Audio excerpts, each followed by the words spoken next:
ਮੋਦੀ ਸਾਹਿਬ ਦਾ ਬਿਆਨ ਤੁਸੀਂ ਸੁਣਿਆ ਹੋਣਾ, ਨੱਡਾ ਸਾਹਿਬ ਦਾ ਵੀ ਸੁਣਿਆ ਹੋਣਾ। ਉਹਨਾਂ ਦੇ ਲਫ਼ਜ਼ ਕਿੱਦਾਂ ਲੱਗਦਾ ਹੈ ਕਿ ਕਿਸਾਨਾਂ ਨੂੰ ਸਿੱਧਾ ਜਿਹੜਾ ਇੱਕ ਤਰੀਕੇ ਨਾਲ ਕਹਿ ਦਿੱਤਾ ਗਿਆ ਜੋ ਕਰਨਾ ਕਰ ਲਓ, ਅਸੀਂ ਤਾਂ ਇਦਾਂ ਹੀ ਚੱਲਣਾ।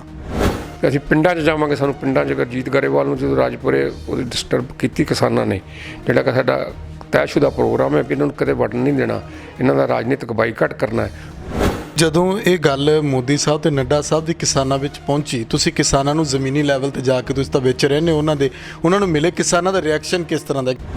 ਜੋਗੀ ਤੇ ਮੋਦੀ ਕੀ ਕਰ ਰਿਹਾ ਤੇ ਦਲਿਤਾਂ ਰਾਤ ਨੂੰ 2-2 ਵਜੇ ਦਲਿਤ ਕੁੜੀ ਜਿਹਦੇ ਨਾਲ ਬਲਾਤਕਾਰ ਹੋਇਆ, ਜਿਹਦਾ ਕਤਲ ਹੋਇਆ, ਰਾਤ ਨੂੰ 2 ਵਜੇ ਚੋਰੀ ਆ ਕੇ ਪੁਲਿਸ ਹੱਸਣ ਦੇ ਵਿੱਚ ਉਹ ਕਰ ਜਾਂਦੀ ਹੈ। ਜਦੋਂ ਅਸੀਂ ਕਿਸਾਨੀ ਸੰਘਰਸ਼ ਦੀ ਗੱਲ ਕਰਦੇ ਹਾਂ, ਇੱਕ ਟਵੀਟ ਦੇ ਉੱਤੇ ਵੀ ਜੰਗ ਚੱਲ ਰਹੀ ਹੈ ਕੇਂਦਰ ਦੀ। ਰਾਹੁਲ ਗਾਂਧੀ ਹੁਣਾਂ ਨੂੰ ਲੈ ਕੇ ਨਿਰਮਲਾ ਸੀਤਾਰਮਨ ਦਾ ਬਿਆਨ ਵੀ ਸਾਹਮਣੇ ਆਉਂਦਾ ਕਿ ਜੇ ਤੁਸੀਂ ਹਾਥਰਸ ਜਾਂਦੇ ਹੋ ਤਾਂ ਤੁਸੀਂ ਇੱਥੇ ਕਿਉਂ ਨਹੀਂ, ਪੰਜਾਬ ਵਿੱਚ ਜਾ ਕੇ ਜਿਹੜੀਆਂ ਦਲਿਤਾਂ ਨਾਲ ਘਟਨਾਵਾਂ ਵਾਪਰ ਰਹੀਆਂ ਉੱਥੇ ਕਿਉਂ ਨਹੀਂ ਜਾਂਦੇ? ਮਲਟੀਨੈਸ਼ਨਲ ਵੱਡੀਆਂ ਕੰਪਨੀਆਂ ਨੂੰ ਜਿਨ੍ਹਾਂ ਨੂੰ ਥਾਲੀ 'ਚ ਪਲੋਸ ਕੇ, ਮਤਲਬ ਬਾਦਲ ਸਰਕਾਰ ਵੇਲੇ ਬਿਜਲੀ ਮੰਤਰੀ ਉਹਨਾਂ ਦਾ ਬੇਟਾ ਸੁਖਬੀਰ ਸਿੰਘ ਬਾਦਲ ਜੋ ਹੁਣ ਪ੍ਰਧਾਨ ਨੇ ਮੁੱਖ ਰੂਪ 'ਚ, ਉਹਨਾਂ ਨੇ MOU ਕੀਤੇ ਨੇ। ਕਿਸਾਨਾਂ ਦੇ ਸੰਘਰਸ਼ ਦੇ ਵਿੱਚ ਹੁਣ ਦਿੱਲੀ ਦੇ ਵਿੱਚ ਜਾ ਕੇ ਇੱਕ ਮੀਟਿੰਗ ਜਿਹੜੀ ਆ ਉਹ ਤੁਹਾਡੀ ਹੋਣੀ ਹੈ, ਉਹ ਕੀ ਕੁਝ ਉਸ ਮੀਟਿੰਗ 'ਚ ਕਿਹੋ ਜਿਹੇ ਫੈਸਲੇ ਲਏ ਜਾਣੇ ਨੇ, ਕੀ ਕੁਝ ਉਹਨੂੰ ਲੈ ਕੇ ਤਿਆਰੀ ਚੱਲ ਰਹੀ ਹੈ? ਇਹਨਾਂ ਨੂੰ ਐਂ ਲੱਗਾ ਵੀ ਜਿਹੜਾ ਅਸੀਂ ਇੰਪਲੀਮੈਂਟ ਕਰ ਰਹੇ ਹਾਂ ਪ੍ਰੈਕਟੀਕਲੀ ਹਰਿਆਣਾ ਤੇ ਯੂਪੀ ਦੇ ਕੁਝ ਹਿੱਸੇ 'ਚ ਤੇ ਪੰਜਾਬ 'ਚ, ਇਹ ਤਾਂ ਹੋਰ ਸੂਬੇ ਵੀ ਮੰਗ ਕਰਨ ਲੱਗ ਪਏ। ਇਹ ਵੀ ਇੱਕ ਫੈਕਟ ਹੈ ਜਿਹੜਾ MSP ਜਿਹੜੀ ਨਾ ਖੁੱਲੀ ਮੰਡੀ ਲੈ ਕੇ ਆਉਂਦੀ ਹੈ। ਸਾਨੂੰ ਬੁਲਾਇਆ ਤੇ ਗਰੁੱਪ ਆਫ ਮਿਨਿਸਟਰ ਆਏ 3, ਉਹਨਾਂ ਨੇ ਸਾਡੇ ਨਾਲ ਗੱਲ ਕੀਤੀ ਬਕਾਇਦਾ, ਇਹ ਅਸੀਂ ਇੰਨੀ ਤਰੀਕ ਨੂੰ ਸੈਸ਼ਨ ਬੁਲਾ ਰਹੇ ਹਾਂ, ਉਹਦੇ 'ਚ ਐਂ ਪਾਸ ਕਰਾਂਗੇ। ਜਦੋਂ 70 ਦੀ ਧਾਰਾ ਜਿਹੜੀ ਖਤਮ ਕੀਤੀ ਹੈ, ਇਹਨਾਂ ਨੇ ਸਿਰਫ ਹਿੰਦੂ ਪੱਤਾ ਖੇਡਣ ਲਈ ਵੀ ਹਿੰਦੂ ਵੋਟ ਮਿਲ ਜੇ, ਬਾਕੀ ਜਿਹੜੀ 10-15-20% ਮਿਨੋਰਟੀ ਹੈਗੀ ਉਹਦੇ 5-4% ਮਿਲ ਜੂਗੀ। ਤੂੰ ਉਦੋਂ ਕਿੱਥੇ ਸੀ ਜਦੋਂ ਸਾਡੀ ਜ਼ਮੀਨ ਮਤਲਬ ਕਾਰਪੋਰੇਟ ਘਰਾਣਿਆਂ ਨੂੰ ਠੇਕੇ 'ਤੇ ਦਿੱਤੀ ਜਾ ਰਹੀ ਸੀ ਜਾਂ ਪੱਕੇ ਤੌਰ 'ਤੇ ਦਿੱਤੀ ਜਾ ਰਹੀ ਸੀ, ਜਾਂ ਜਿਹੜੀ ਸਾਨੂੰ ਕੀਮਤ ਮਿਲਦੀ ਸੀ ਫਸਲ ਦੀ?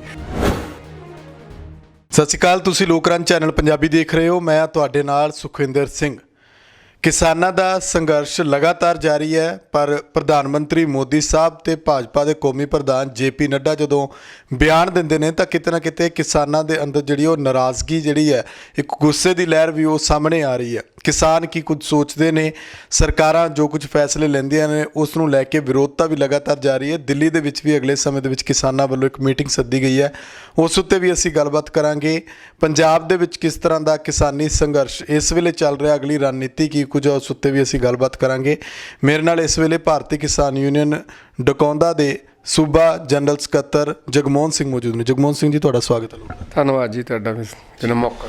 ਜਗਮੋਹਨ ਸਿੰਘ ਜੀ, ਮੋਦੀ ਸਾਹਿਬ ਦਾ ਬਿਆਨ ਤੁਸੀਂ ਸੁਣਿਆ ਹੋਣਾ, ਨੱਡਾ ਸਾਹਿਬ ਦਾ ਵੀ ਸੁਣਿਆ ਹੋਣਾ। ਉਹਨਾਂ ਦੇ ਲਫ਼ਜ਼ ਕਿੱਦਾਂ ਲੱਗਦਾ ਹੈ ਕਿ ਕਿਸਾਨਾਂ ਨੂੰ ਸਿੱਧਾ ਜਿਹੜਾ ਇੱਕ ਤਰੀਕੇ ਨਾਲ ਕਹਿ ਦਿੱਤਾ ਗਿਆ ਜੋ ਕਰਨਾ ਕਰ ਲਓ, ਅਸੀਂ ਤਾਂ ਇਦਾਂ ਹੀ ਚੱਲਣਾ? ਦੇਖੋ ਜੀ, ਸਭ ਤੋਂ ਪਹਿਲੀ ਤਾਂ ਗੱਲ ਹੈ ਵੀ ਇਹ ਥੋੜ੍ਹਾ ਜਿਹਾ ਇਸ ਕਿਸਮ ਦਾ ਆੜ੍ਹਤੀਆਂ ਨਾਲ ਜਾਂ ਜਿਹੜੇ ਮਨੀ ਲੈਂਡਿੰਗ ਦਾ ਕੰਮ ਕਰਦੇ ਖੇਤੀ ਸੈਕਟਰ 'ਚ, ਉਸ ਕਿਸਮ ਦਾ ਪ੍ਰਧਾਨ ਮੰਤਰੀ ਦਾ ਅਸੀਂ ਵਿਚੋਲੀਆ ਵਾਲਾ। ਪਰ ਨੱਡਾ ਸਾਹਿਬ ਮਤਲਬ ਪੁਰਾਣੇ ਪੰਜਾਬ ਦੇ ਵਸਨੀਕ ਨੇ, ਭਾਵੇਂ ਹੁਣ ਹਿਮਾਚਲ ਦੇ ਵਸਨੀਕ ਨੇ। ਬੇਸਿਕਲੀ ਪੰਜਾਬੀ ਸੱਭਿਆਚਾਰ ਨੂੰ, ਪੰਜਾਬੀਆਂ ਦਾ ਕੀ ਰੋਲ ਰਿਹਾ ਖੇਤੀ ਸੈਕਟਰ 'ਚ ਬੜੀ ਚੰਗੀ ਤਰ੍ਹਾਂ ਜਾਣਦੇ ਨੇ। ਅਤੇ ਅਤਿਅੰਤ ਦੁਖਦਾਈ ਸ਼ਬਦ ਹੈ ਵੀ ਉਹਨਾਂ ਨੇ ਦਲਾਲ ਸ਼ਬਦ ਵਰਤਿਆ। ਅਤੇ ਜਿਹੜੀ ਮਤਲਬ ਰਾਜਨੀਤਿਕ ਆਰਥਿਕਤਾ ਦੇ ਵਿੱਚ ਦਲਾਲ ਦੀ ਜਿਹੜੀ ਇੰਗਲਿਸ਼ ਹੁੰਦੀ ਕੰਪਰਾਡੋਰ ਹੁੰਦੀ ਹੈ। ਮੈਂ ਤੁਹਾਨੂੰ ਇੱਥੇ ਦੱਸ ਦੇਵਾਂ ਕਿ ਖੇਤੀ ਸੈਕਟਰ ਨੂੰ ਤੇ ਕਬਜ਼ਾ ਕਰਨ ਲਈ ਕਾਰਪੋਰੇਟ ਸੈਕਟਰਾਂ ਦਾ ਮਤਲਬ ਇੰਟਰਨੈਸ਼ਨਲ ਲੈਵਲ ਦੇ ਮਲਟੀਨੈਸ਼ਨਲ ਕੰਪਨੀਆਂ ਦਾ ਇੰਨਾ ਜ਼ਿਆਦਾ ਜ਼ੋਰ ਲੱਗਾ ਹੋਇਆ ਹੈ ਵੀ ਇਹਦੇ 'ਚ ਕਈ ਸਰਕਾਰਾਂ ਦਲਾਲ ਬਣ ਰਹੀਆਂ ਨੇ। ਅਤੇ ਦਲਾਲ ਬਣਨ ਦੀ ਜਿਹੜੀ ਪਰਸੈਂਟੇਜ ਹੈ ਨਾ, ਇਹ ਬੜੀ ਮਤਲਬ ਦੁੱਖ ਨਾਲ ਕਹਿਣਾ ਪੈ ਰਿਹਾ ਵੀ ਜਿਹੜੇ ਦੇਸ਼ਾਂ ਦੇ ਵਿੱਚ ਜਿਹੜੇ ਵਿਕਾਸ ਅਧੀਨ ਦੇਸ਼ ਨੇ, ਇੱਕ ਵਿਕਾਸਸ਼ੀਲ ਦੇਸ਼ ਨੇ, ਇੱਕ ਵਿਕਾਸ ਅਧੀਨ ਦੇਸ਼ ਨੇ। ਵਿਕਾਸ ਅਧੀਨ ਦੇਸ਼ ਸਾਊਥ ਏਸ਼ੀਆ ਦੇ ਬਹੁਤ ਨੇ, ਜਿਵੇਂ ਬੰਗਲਾਦੇਸ਼ ਆ, ਪਾਕਿਸਤਾਨ ਆ, ਲੰਕਾ ਹੈ, ਭਾਰਤ ਆ। ਭਾਰਤ ਦੀ ਜਿਹੜੀ ਸਰਕਾਰ ਹੈ ਇਸ ਵੇਲੇ, ਉਹ ਸਭ ਤੋਂ ਵੱਡੀ ਦਲਾਲ ਬਣੀ ਹੋਈ ਕਾਰਪੋਰੇਟ ਘਰਾਣਿਆਂ ਦੀ। ਅਤੇ ਸ਼ਾਇਦ ਦਲਾਲਾਂ ਨੂੰ ਦਲਾਲ ਹੀ ਦੇਖਦੇ ਨੇ। ਅਜੇ ਕਿ ਮੈਂ ਦਾਅਵੇ ਨਾ ਕਹਿ ਸਕਦਾ, 31 ਜਥੇਬੰਦੀਆਂ ਵੱਲੋਂ ਵੀ ਕਹਿ ਸਕਦਾ, ਪਰ ਆਪਦੀ ਜਥੇਬੰਦੀ ਨੂੰ ਕਹਿ ਲੈਂਦਾ ਵੀ ਜਿਹੜੇ ਵਿਚੋਲੀਆ ਵੀ ਸ਼ਬਦ ਵਰਤਿਆ ਪ੍ਰਧਾਨ ਮੰਤਰੀ ਨੇ, ਸਾਡੇ ਕਿਤੇ ਮਤਲਬ ਬਲਾਕ ਲੈਵਲ ਦੇ ਵੀ ਅਹੁਦੇਦਾਰ ਦਾ 1% ਵੀ ਸ਼ੇਅਰ, ਈਵਨ ਆੜਤ ਵਿੱਚ ਵੀ ਹੋਵੇ, ਜੇ ਆੜਤ ਕਮਿਸ਼ਨ ਹੈ ਉਹ ਵਿਚੋਲੀਆ ਦਾ ਕੰਮ ਕਰਦੇ ਨੇ, 1% ਵੀ ਸ਼ੇਅਰ ਹੋਵੇ ਤਾਂ ਉਹ ਸਾਡਾ ਅਹੁਦੇਦਾਰ ਨਹੀਂ ਰਹਿ ਸਕਦਾ। ਅਸੀਂ ਉਹਦੀ ਮੈਂਬਰਸ਼ਿਪ ਖਾਰਜ ਕਰ ਦਿੰਦੇ ਹਾਂ। ਅਤੇ ਇਸ ਕਰਕੇ ਬਹੁਤ ਦੁਖਦਾਈ ਆ, ਔਰ ਮਤਲਬ ਓਛੇਪਣ 'ਤੇ ਆ ਗਏ ਨੇ। ਅਤੇ ਇਹਦਾ ਅਸੀਂ ਡਟ ਕੇ ਵਿਰੋਧ ਕਰਦੇ ਹਾਂ, ਔਰ ਸਾਡੇ ਉੱਦਮ ਤੋਂ ਹੀ ਸਟੇਜਾਂ ਤੋਂ ਵਿਰੋਧ ਕਰ ਰਹੇ ਨੇ। ਕੋਈ ਮਤਲਬ ਗੱਲ ਕਲੀਅਰ ਨਹੀਂ ਕਰਦਾ। ਇੱਥੋਂ ਤੱਕ ਜਿਹੜੇ ਬੰਦੇ ਕਹਿੰਦੇ ਸਨ ਵੀ ਅਸੀਂ ਪਿੰਡਾਂ 'ਚ ਜਾਵਾਂਗੇ, ਸਾਨੂੰ ਪਿੰਡਾਂ 'ਚ ਗੁਰਜੀਤ ਗਰੇਵਾਲ ਨੂੰ ਜਦੋਂ ਰਾਜਪੁਰੇ ਉਹਦੀ ਡਿਸਟਰਬ ਕੀਤੀ ਕਿਸਾਨਾਂ ਨੇ, ਜਿਹੜਾ ਕਿ ਸਾਡਾ ਤੈਅਸ਼ੁਦਾ ਪ੍ਰੋਗਰਾਮ ਹੈ ਵੀ ਇਹਨਾਂ ਨੂੰ ਕਦੇ ਵੜਨ ਨਹੀਂ ਦੇਣਾ, ਇਹਨਾਂ ਦਾ ਰਾਜਨੀਤਿਕ ਬਾਈਕਾਟ ਕਰਨਾ ਹੈ। ਉਦੋਂ ਬਾਅਦ ਉਹ ਘਬਰਾਇਆ ਹੋਇਆ ਬਾਅਦ 'ਚ ਮੀਡੀਆ ਦਾ ਕਹਿ ਰਿਹਾ ਸੀ ਮੈਂ ਪਿੰਡਾਂ 'ਚ ਵੀ ਜਾਊਂਗਾ। ਕੱਲ੍ਹ ਮੈਂ ਸੰਗਰੂਰ ਸੀ, ਸੰਗਰੂਰ 5-4 ਬੀਜੇਪੀ ਦੇ ਬੰਦੇ 2-3 ਦਲਿਤ ਲੈ ਕੇ, ਕੋਲ 7 ਜਾਂ 8 ਸਨ ਪੁਲਿਸ ਦੀ CID ਦੀ ਰਿਪੋਰਟ ਮੁਤਾਬਕ, ਉਹਨਾਂ ਨੇ ਅੰਬੇਦਕਰ ਦੇ ਬੁੱਤ ਨੂੰ ਮਤਲਬ ਹਾਰ ਪਾ ਕੇ ਭੱਜ ਗਏ। ਤਾਂ ਉਸ ਤੋਂ ਬਾਅਦ ਜਦੋਂ ਸਾਡਾ ਮਤਲਬ ਸੈਂਕੜੇ ਜਾਂ 2000 ਦੇ ਲਾਗੇ ਤੱਕ ਲੋਕਾਂ ਦਾ ਇਕੱਠ, ਔਰਤਾਂ ਦਾ, ਬੱਚਿਆਂ ਦਾ, ਮਰਦਾਂ ਦਾ, ਅਸੀਂ ਜਿਹਨੂੰ ਲੀਡ ਕਰਕੇ ਬੁੱਤ 'ਤੇ ਲੈ ਗਏ ਹਾਂ ਔਰ ਇਹ ਕਿਹਾ ਵੀ ਅੰਬੇਦਕਰ ਸਾਡਾ ਸੀ, ਸੰਵਿਧਾਨ ਦਾ ਧਾਰਨੀ ਸੀ ਉਹ, ਜਿਹੜਾ ਸੰਵਿਧਾਨ ਚਾਹੁੰਦਾ ਸੀ, ਜਿਹਦੇ 'ਚ ਕਿਸੇ ਨਾ ਕਿਸੇ ਹੱਦ ਤੱਕ ਸਮਾਜਵਾਦ ਦੇ ਨੇੜੇ ਦੀ ਗੱਲ ਸੀ, ਜਿਸ 'ਚ ਮਤਲਬ ਲੋਕਾਂ ਨੂੰ ਜਮਹੂਰੀ ਹੱਕਾਂ ਦੀ ਗੱਲ ਸੀ। ਹੁਣ ਜਮਹੂਰੀ ਹੱਕਾਂ ਦੇ ਨਾਂ 'ਤੇ, ਘੱਟ ਗਿਣਤੀਆਂ ਨੂੰ ਗੁੱਠੇ ਲੈਣ ਦੇ ਨਾਂ 'ਤੇ, ਦਲਿਤਾਂ ਦੇ ਉੱਤੇ ਅਤਿਆਚਾਰ ਦੇ ਨਾਂ 'ਤੇ ਜਿੰਨੀਆਂ ਅਮੈਂਡਮੈਂਟਸ ਮੋਦੀ ਸਰਕਾਰ ਨੇ ਤਰਤੀਬਾਂ ਕਰਤੀਆਂ ਨੇ ਭਾਰਤ 'ਚ, ਤਾਂ ਇਹ ਭਾਰਤੀ ਸੰਵਿਧਾਨ ਅੰਬੇਦਕਰ ਵਾਲਾ ਸੰਵਿਧਾਨ ਨਹੀਂ ਰਹਿ ਗਿਆ, ਇਹ ਮੋਦੀ ਮਾਰਕਾ ਸੰਵਿਧਾਨ ਬਣ ਗਿਆ। ਇਹਦੇ 'ਚ ਕਾਲੇ ਅਧਿਆਏ ਬਹੁਤ ਜੁੜ ਗਏ ਨੇ। ਸਾਨੂੰ ਮਤਲਬ ਕਿਸਾਨਾਂ ਦਾ ਨੁਮਾਇੰਦਾ ਹੋਣ ਦੇ ਨਾਤੇ ਜਾਂ ਕਿਸਾਨੀ ਪੱਖ ਤੋਂ ਸਭ ਤੋਂ ਵੱਡੇ 3 ਅਧਿਆਏ ਕਾਲੇ ਕਾਨੂੰਨ ਦੇ ਲੱਗ ਰਹੇ ਨੇ। ਕਾਨੂੰਨ ਦੇ ਇਹ ਅਸੀਂ ਕਾਲੇ ਅਧਿਆਏ ਨੂੰ ਭਾਰਤ ਦੇ ਸੰਵਿਧਾਨ ਦੇ ਜਿਹੜੇ ਕਾਨੂੰਨ ਬਣ ਗਏ, ਜਿੰਨਾ ਚਿਰ ਉਹਦੇ ਪਾਰਟ ਖਤਮ ਨਹੀਂ ਕਰਾਉਂਦੇ ਉਹਨਾਂ ਚਿਰ ਸਾਡਾ ਸੰਘਰਸ਼ ਜਾਰੀ ਰਹੇਗਾ। ਇਹਦੇ ਸੰਬੰਧ 'ਚ ਸਾਡੀ ਆਰ ਪਾਰ ਦੀ ਲੜਾਈ ਹੈ, ਉਹਦੀ ਯੋਜਨਾ ਜਿਹੜੀ ਬਣਾਈ ਹੈ ਉਹ ਲਾਗੂ ਕਰ ਰਹੇ ਹਾਂ। ਅੱਗੇ ਹੋਰ ਯੋਜਨਾ ਬਣਾਉਣ ਲਈ ਅਸੀਂ ਮਤਲਬ ਕੌਮੀ ਪੱਧਰ 'ਤੇ ਮੀਟਿੰਗਾਂ ਜਾ ਰਹੇ ਹਾਂ। ਕੱਲ੍ਹ ਤੋਂ ਜਗਮੋਹਨ ਸਿੰਘ ਜੀ, ਜਦੋਂ ਇਹ ਗੱਲ ਮੋਦੀ ਸਾਹਿਬ ਤੇ ਨੱਡਾ ਸਾਹਿਬ ਦੀ ਕਿਸਾਨਾਂ ਵਿੱਚ ਪਹੁੰਚੀ, ਤੁਸੀਂ ਕਿਸਾਨਾਂ ਨੂੰ ਜ਼ਮੀਨੀ ਲੈਵਲ 'ਤੇ ਜਾ ਕੇ, ਤੁਸੀਂ ਤਾਂ ਵਿੱਚ ਰਹਿੰਦੇ ਹੋ ਉਹਨਾਂ ਨੂੰ ਮਿਲੇ, ਕਿਸਾਨਾਂ ਦਾ ਰਿਐਕਸ਼ਨ ਕਿਸ ਤਰ੍ਹਾਂ ਦਾ? ਕਿਉਂਕਿ ਹੁਣ ਜਿਹੜਾ ਕਹਿੰਦੇ ਕਈ ਥਾਵਾਂ 'ਤੇ ਰੇਲ ਲਾਈਨਾਂ ਫਿਰ ਤੋਂ ਮੰਨ ਲਈਆਂ ਕਿਸਾਨਾਂ ਨੇ, ਕੁਝ ਜਥੇਬੰਦੀਆਂ, ਉਗਰਾਹਾਂ ਜਥੇਬੰਦੀ, ਉਹ ਵੀ ਰੇਲ ਲਾਈਨਾਂ 'ਤੇ ਫਿਰ ਤੋਂ ਦੁਬਾਰਾ ਆ ਗਈ ਹੈ, ਉਹ ਕਿੱਦਾਂ ਦਾ ਰਿਐਕਸ਼ਨ ਦਾ ਦੇਖਣ ਨੂੰ ਮਿਲ ਰਿਹਾ? ਦੇਖੋ, ਕਿਸਾਨਾਂ ਦਾ ਤਾਂ ਰਿਐਕਸ਼ਨ ਜਿਹੜਾ ਹੈਗਾ ਹੀ ਹੈਗਾ।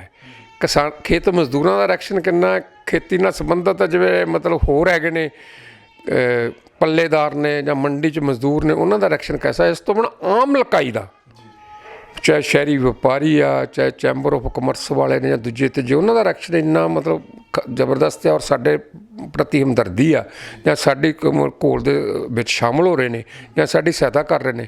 ਵੀ ਮੈਂ ਤਾਂ ਵੇਖੋ 40 ਸਾਲ, ਮੈਂ ਜਦੋਂ 16 ਸਾਲ ਦਾ ਕਾਲਜ ਅਟੈਂਡ ਕੀਤਾ 1972 'ਚ ਮੋਗਾ ਐਜੀਟੇਸ਼ਨ ਵੇਲੇ, ਉਦੋਂ ਸਟੂਡੈਂਟ ਯੂਨੀਅਨ ਦੇ ਵਿੱਚ ਆ ਗਿਆ ਸੀ। ਪਹਿਲੀ ਵਾਰ ਮੈਂ 16 ਜਾਂ 16.5 ਸਾਲ ਦੀ ਉਮਰ 'ਚ ਜੇਲ੍ਹ ਗਿਆ ਸੀ। ਮੈਂ ਨਹੀਂ ਦੇਖਿਆ ਮਤਲਬ 40-50 ਸਾਲ ਦੀ ਹਿਸਟਰੀ ਦੇ ਵਿੱਚ ਵੀ ਕਿਸੇ ਵੀ ਸੰਘਰਸ਼ ਨੂੰ ਇੰਨਿਆਂ ਤਬਕਿਆਂ ਦਾ ਮਿਲਿਆ ਹੋਵੇ ਤੇ ਇੰਨਾ ਜੁਆਇੰਟਲੀ ਸਾਂਝਾ ਸੰਘਰਸ਼ ਵੀ ਚੱਲ ਰਿਹਾ ਹੋਵੇ। ਦੂਜੇ ਪਾਸੇ ਜਿਹੜੀ ਤੁਸੀਂ ਗੱਲ ਕੀਤੀ ਸੀ ਕਿ ਦਲਿਤਾਂ ਦਾ ਇੱਕ ਪੱਤਾ ਜਾਂ ਤੁਹਾਨੂੰ ਨਹੀਂ ਲੱਗਦਾ ਕਿ ਖੇਡਿਆ ਜਾ ਰਿਹਾ ਇਸ ਮਾਹੌਲ ਦੇ ਵਿੱਚ, ਜਦੋਂ ਅਸੀਂ ਕਿਸਾਨੀ ਸੰਘਰਸ਼ ਦੀ ਗੱਲ ਕਰਦੇ ਹਾਂ? ਇੱਕ ਟਵੀਟ ਦੇ ਉੱਤੇ ਵੀ ਜੰਗ ਚੱਲ ਰਹੀ ਹੈ ਕੇਂਦਰ ਦੀ, ਰਾਹੁਲ ਗਾਂਧੀ ਹੁਣਾਂ ਨੂੰ ਲੈ ਕੇ ਨਿਰਮਲਾ ਸੀਤਾਰਮਨ ਦਾ ਬਿਆਨ ਵੀ ਸਾਹਮਣੇ ਆਉਂਦਾ ਕਿ ਜੇ ਤੁਸੀਂ ਹਾਥਰਸ ਜਾਂਦੇ ਹੋ ਤਾਂ ਤੁਸੀਂ ਇੱਥੇ ਕਿਉਂ ਨਹੀਂ, ਪੰਜਾਬ ਵਿੱਚ ਜਾ ਕੇ ਜਿਹੜੀਆਂ ਦਲਿਤਾਂ ਨਾਲ ਘਟਨਾਵਾਂ ਵਾਪਰ ਰਹੀਆਂ ਉੱਥੇ ਕਿਉਂ ਨਹੀਂ ਜਾਂਦੇ? ਫਿਰ ਦੂਜੇ ਪਾਸੇ ਵਿਜੇ ਸਾਂਪਲਾ ਹੋਣੀ, ਜਿਹੜਾ ਤੁਸੀਂ ਦੇਖਿਆ ਕਿ ਉਹ ਲਗਾਤਾਰ ਦਲਿਤ ਮਸਲਿਆਂ ਦੇ ਵਿੱਚ ਹੁਣ ਸਾਹਮਣੇ ਆ ਰਹੇ ਨੇ, ਇਹ ਮਸਲਾ ਦੂਜੇ ਪਾਸੇ ਭਖਾਇਆ ਜਾ ਰਿਹਾ। ਅਕਾਲੀ ਦਲ ਦੀ ਵੀ ਰਾਜਨੀਤੀ ਨੂੰ ਕਿੱਦਾਂ ਦੇਖਦੇ ਹੋ? ਉਹ ਵੀ ਜਿਹੜੇ ਨੇ ਹੁਣ ਸਾਧੂ ਸਿੰਘ ਧਰਮਸੋਤ ਦੇ ਪਿੱਛੇ ਪਏ ਨੇ ਕਿ ਅਸੀਂ ਸਕਾਲਰਸ਼ਿਪ ਘੁਟਾਲੇ ਨੂੰ ਲੈ ਕੇ ਉਹਨਾਂ ਦੇ ਖਿਲਾਫ ਇਕੱਠ ਸੱਦਣ ਜਾ ਰਹੇ। ਇਹ ਸਭ ਨੂੰ ਕਿੱਦਾਂ ਦੇਖਦੇ ਹੋ ਕਿ ਕਦੇ ਡਾਕਟਰ ਭੀਮ ਰਾਓ ਦੇ ਅੰਬੇਦਕਰ ਦਾ ਮੁੱਦਾ ਚੁੱਕ ਲਿਆ ਜਾਂਦਾ? ਦੇਖੋ ਜੀ, ਇਹ ਮਸਲਾ ਜਿਹੜਾ ਇਹ ਬਹੁਤ ਗੰਭੀਰ ਮਸਲਾ ਹੈ। ਮਤਲਬ ਜਿਹੜੀ ਮੋਦੀ ਸਰਕਾਰ ਹੈ ਇਹ ਮਤਲਬ ਘੱਟ ਗਿਣਤੀਆਂ ਦੇ ਵਿਰੁੱਧ, ਦਲਿਤਾਂ ਦੇ ਵਿਰੁੱਧ, ਜਮਹੂਰੀ ਹੱਕਾਂ ਦੇ ਵਿਰੁੱਧ, ਅਤੇ ਹੁਣ ਅਲਟੀਮੇਟਲੀ ਮਤਲਬ ਜਿਹੜੀ ਇੱਕ ਵੱਡਾ ਤਬਕਾ ਹੈ ਖੇਤੀ ਖੇਤਰ ਦਾ, ਉਹਦੇ ਵਿਰੁੱਧ ਜਿਹੜਾ 3 ਅੱਡੀਆਂ ਸਟੈਂਡ ਆਇਆ, ਇਹ ਬਹੁਤ ਵੱਡੀ ਪੱਧਰ 'ਤੇ ਆ। ਹੁਣ ਸਿਰਫ ਅਤੇ ਸਿਰਫ ਮਗਰਮੱਛ ਦੇ ਥਰੂ ਵੀ ਉਡਾ ਰਹੇ ਨੇ। ਜਿੱਥੋਂ ਗੱਲ ਪੰਜਾਬ 'ਚ ਜੋ ਘਟਨਾ ਹੋਈ ਆ, ਮਾੜੀ ਹੋਈ ਆ, ਅਸੀਂ ਵੀ ਉਹਦਾ ਨਿਖੇਧੀ ਕਰਦੇ ਹਾਂ ਔਰ ਪੰਜਾਬ ਸਰਕਾਰ ਨੂੰ ਜ਼ਿੰਮੇਵਾਰ ਠਹਿਰਾਉਂਦੇ ਹਾਂ। ਲਾ ਐਂਡ ਆਰਡਰ ਦੀ ਉਹਨਾਂ ਦੇ ਹੱਥ ਆ, ਦਲਿਤ ਦੇ ਨਾਲ ਹੋਈ ਆ। ਪਰ ਪੰਜਾਬ ਦੀ ਇੱਕ ਅੱਧੀ ਐਗਜ਼ਾਮਪਲ ਲੈਣ, ਉੱਥੇ ਤਾਂ ਹਰ ਸ਼ਹਿਰ, ਹਰ ਟਾਊਨ, ਹਰ ਤਹਿਸੀਲ ਯੂਪੀ 'ਚ ਜੋਗੀ ਅਤੇ ਮੋਦੀ ਕੀ ਕਰ ਰਿਹਾ। ਅਤੇ ਦਲਿਤਾਂ ਰਾਤ ਨੂੰ 2-2 ਵਜੇ ਦਲਿਤ ਕੁੜੀ ਜਿਹਦੇ ਨਾਲ ਬਲਾਤਕਾਰ ਹੋਇਆ, ਜਿਹਦਾ ਕਤਲ ਹੋ ਗਿਆ, ਰਾਤ ਨੂੰ 2 ਵਜੇ ਚੋਰੀ ਆ ਕੇ ਪੁਲਿਸ ਹੱਸਣ ਦੇ ਵਿੱਚ ਉਹ ਕਰ ਜਾਂਦੀ ਹੈ। ਹੱਸਣ ਵਾਲੀ ਘਟਨਾ ਵਰਗੀ ਘਟਨਾ ਦਾ ਪੰਜਾਬ 'ਚ ਫੈਲੇ ਤਾਂ ਪੰਜਾਬ ਦਾ ਅਸੀਂ ਸਾਰੇ ਮਤਲਬ ਉਸ ਬੱਚੀ ਨਾਲ, ਉਸ ਦਲਿਤ ਔਰਤ ਨਾਲ ਖੜਾਂਗੇ। ਇਹੋ ਜਿਹੀ ਕੋਈ ਸਮੱਸਿਆ ਨਹੀਂ। ਜਿੱਥੋਂ ਤੱਕ ਮਤਲਬ ਅਕਾਲੀ ਦਲ ਦਾ ਮਸਲਾ ਹੈ, ਦੇਖੋ ਕੈਪਟਨ ਅਮਰਿੰਦਰ ਸਿੰਘ ਨੂੰ ਵੀ ਸਿੱਖਣਾ ਚਾਹੀਦਾ ਵੀ ਉਹਨੂੰ ਵੀ ਆਪਦੀ ਜੇਬ ਦੇ ਵਿੱਚ ਕਲੀਨ ਚਿੱਟਾਂ ਨਹੀਂ ਰੱਖਣੀਆਂ ਚਾਹੀਦੀਆਂ। ਜੇ ਕੋਈ ਕਦੇ ਅਸੈਂਬਲੀ ਚਲਾਉਂਦਾ ਹੈ ਜਾਂ ਕੋਈ ਹੋਰ ਗੱਲ ਕਰਦਾ ਹੈ ਤਾਂ ਉਹਨੂੰ ਜੇਬ 'ਚੋਂ ਕੱਢ ਕੇ ਕਲੀਨ ਚਿੱਟ ਦੇ ਦਿਓ। ਜੇ ਕੋਈ ਦੋਸ਼ਾਂ ਦੇ ਵਿੱਚ ਘੇਰੇ 'ਚ ਆਇਆ, ਚਾਹੇ ਆਪੋਜੀਸ਼ਨ ਨੇ ਲਾਏ ਨੇ, ਚਾਹੇ ਦਲਿਤ ਜਥੇਬੰਦੀਆਂ ਨੇ ਲਾਏ ਨੇ, ਚਾਹੇ ਕੁਛ ਕਾਲਜਾਂ ਦੀਆਂ ਮੈਨੇਜਮੈਂਟ ਨੇ ਲਾਏ ਨੇ, ਤਾਂ ਜ਼ਰੂਰੀ ਉਸ ਮਿਨਿਸਟਰ ਦੀ ਇੱਕ ਕਿਸੇ ਇੰਡੀਪੈਂਡੈਂਟ ਬਾਡੀ ਤੋਂ ਇਨਕੁਆਇਰੀ ਕਰਨ ਦੀ ਉਹਨਾਂ ਨੂੰ ਆਰਡਰ ਦੇਣੇ ਹੀ ਚਾਹੀਦੇ ਸਨ। ਉਹ ਇਨਕੁਆਇਰੀ 'ਚੋਂ ਸੱਚ ਝੂਠ ਨਿਕਲ ਆਉਂਦਾ। ਇਹ ਮਤਲਬ ਉਹਨਾਂ ਨੂੰ ਮੌਕਾ ਦਿੱਤਾ ਉਹਨੇ ਵੀ ਇਸ ਉਠਾਇਆ ਜਾਵੇ ਤਾਂ ਉਹ ਉਠਾ ਸਕਦੇ ਨੇ। ਪਰ ਇਹ ਗੱਲ ਪੱਕੀ ਆ ਵੀ ਅਕਾਲੀ ਦਲ ਵੀ ਇਸ ਕਰਕੇ ਜ਼ਿਆਦਾ ਉਠਾ ਰਹੇ ਨੇ ਵੀ ਜਿਹੜਾ ਦਲਿਤਾਂ ਤੋਂ ਬਿਨਾਂ ਜਿਹੜੀ ਕਿਸਾਨੀ ਹੈ ਜਿਹੜੀ ਸਮੁੱਚੀ, ਉਹਦੇ 'ਚ ਉਹਨਾਂ ਦੀ ਕੋਈ ਪੁੱਛ ਨਹੀਂ ਰਹੀ, ਉਹਨਾਂ ਦੀ ਦੋਗਲੀ ਨੀਤੀ ਕਰਕੇ ਸਾਰਾ ਕੁਛ ਕਰਕੇ। ਇਸੇ ਕਰਕੇ ਜਿਹੜਾ ਉਹ ਕਿਸਾਨਾਂ ਦੇ ਸੰਘਰਸ਼ ਤੋਂ ਹੁਣ ਬਾਅਦ ਜਿਹੜਾ ਦਲਿਤਾਂ ਦੇ ਮਸਲੇ ਦੇ ਵਿੱਚ ਆ ਗਏ ਨੇ। ਦੂਜੀ ਗੱਲ ਇਹ ਦੱਸੋ ਕਿ ਕਿਸਾਨ ਜਿਹੜੇ ਨੇ ਜਦੋਂ ਇਹ ਬਿਆਨਬਾਜ਼ੀ ਜਿਹੜੀ ਲਗਾਤਾਰ ਕਿਸਾਨਾਂ ਦੇ ਖਿਲਾਫ ਹੀ ਦਿਖਾਈ ਦੇ ਰਹੀ ਹੈ ਕਿ ਵਿਚੋਲੀਆ ਕਹਿ ਦਿੱਤਾ, ਦਲਾਲ ਕਹਿ ਦਿੱਤਾ, ਤੁਸੀਂ ਕਿਹਾ, ਹੁਣ ਕਿਸਾਨ ਕਿਤੇ ਨਾ ਕਿਤੇ ਮਾਲ ਗੱਡੀਆਂ ਜਿਹੜੀਆਂ ਦੁਬਾਰਾ ਰੇਲ ਪਟੜੀਆਂ 'ਤੇ ਆ ਗਏ ਨੇ। ਕਿਤੋਂ ਇਹ ਖਬਰਾਂ ਵੀ ਸਾਹਮਣੇ ਆ ਰਹੀਆਂ ਕਿ ਕੇਂਦਰ ਦੇ ਵਿੱਚ ਵੀ ਕੋਈ ਗੱਲ ਇਹੋ ਜਿਹੀ ਚੱਲਦੀ ਹੈ ਕਿ ਹੁਣ ਮਾਲ ਗੱਡੀਆਂ ਪੰਜਾਬ 'ਚ ਬੰਦ ਕਰ ਦਿਓ, ਉਦੋਂ ਹੀ ਚੱਲਣਗੀਆਂ ਜਦੋਂ ਪੈਸੇਂਜਰ ਗੱਡੀਆਂ ਚੱਲਣਗੀਆਂ। ਕੋਈ ਇਹੋ ਜਿਹੀ ਖਬਰ ਤੁਹਾਡੇ ਤੱਕ ਪਹੁੰਚੀ? ਦੇਖੋ ਜੀ, ਖਬਰ ਨਹੀਂ, ਅਸੀਂ ਤਾਂ ਕੱਲ੍ਹ ਟਰੈਕ 'ਤੇ ਬੈਠੇ ਸੀ ਸੰਗਰੂਰ, ਸਾਨੂੰ ਉੱਥੇ ਰੇਲਵੇ ਡਿਪਾਰਟਮੈਂਟ ਦੱਸਤਾ ਵੀ ਸਾਨੂੰ ਆ ਗਈ ਵੀ ਅੱਜ ਕੋਈ ਵੀ ਮਾਲ ਗੱਡੀ ਵੀ ਨਹੀਂ ਆਉਣੀ।